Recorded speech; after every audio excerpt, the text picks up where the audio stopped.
Just because you're a veteran does not mean companies are going to be jumping at the opportunity to hire you after you leave the military. But don't worry, there's a program for that. Welcome to part 3 of the VR&E series.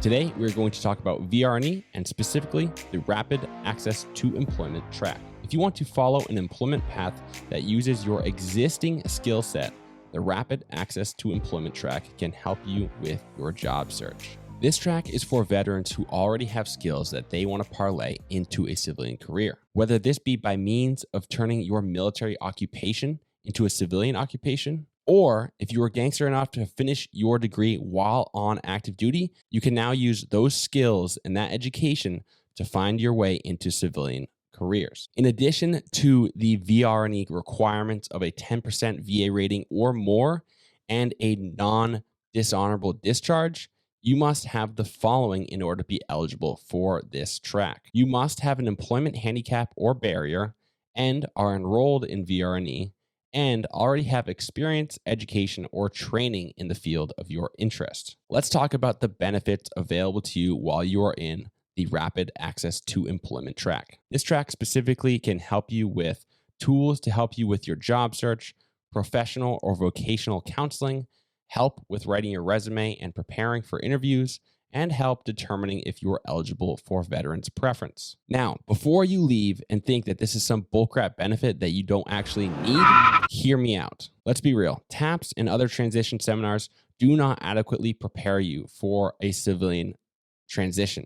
You're not getting the help you need with your resume, and you're not getting the help you need with job interview skills. Most transitioning veterans are far more arrogant than they should be in regards to thinking that they're going to get out and immediately find strong civilian employment. Many have a mindset like this. Why wouldn't they hire me? I'm a motivated Marine, gosh darn it. They gave me a 300 PFT, a National Defense Ribbon, and I was responsible for over $100 million of equipment. Now, I know all of that is on everybody's resume, but slow down, cowboy. It ain't quite that simple. Regardless of whether you think the benefits we just discussed are worth your time, if you are getting out and thinking about using your military occupation or a degree you have already earned in order to transition into your civilian career, I strongly encourage you to apply for this track. At the point you've been awarded the program and you've been accepted to the program, if you decide it's not worth your time, then no harm, no foul. You just don't use it. But you'd never know what the opportunities are and the benefits that may come from actually going through the process and using your veteran rehabilitation counselor. In addition to the benefits that we already discussed, there are VR&E benefits as a whole that may include things like EAA, Employment Adjusted Allowance, which basically means that the VA is going to pay you for up to 2 months while you are on the job search. In addition to that, you may be eligible by talking to your VRC for additional equipment and funding to prepare your home office or other equipment that you may need in order to be successful in the job that you have found via this program. For example, if you need an ergonomic desk or an ergonomic chair, a conversation with your VRC may find this necessary.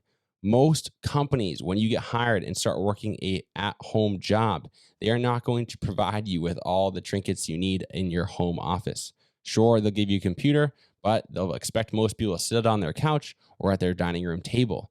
If you are part of this program and a VA disabled veteran who has ratings for things that would justify an ergonomic chair or an ergonomic desk, these are perfectly within the bounds of benefits that are available through this program. As stated in previous VR&E videos, VR&E is a tremendous program that really has very large right and left limits that aren't specifically stated on the websites. Many of these limits are found once you start talking to your VRC and establishing your needs and what help they can provide you to ensure your success. Your VRC can approve all kinds of equipment, programs, and additional benefits if within your conversations they deem it necessary to prevent further exacerbation of your service-connected disabilities. So all that to say that you should not be quick to write off any track or any benefit. If you just want to go be a cop after being a military police officer, it's not necessarily going to be an overnight process. You may still need help applying to these jobs. You may still need help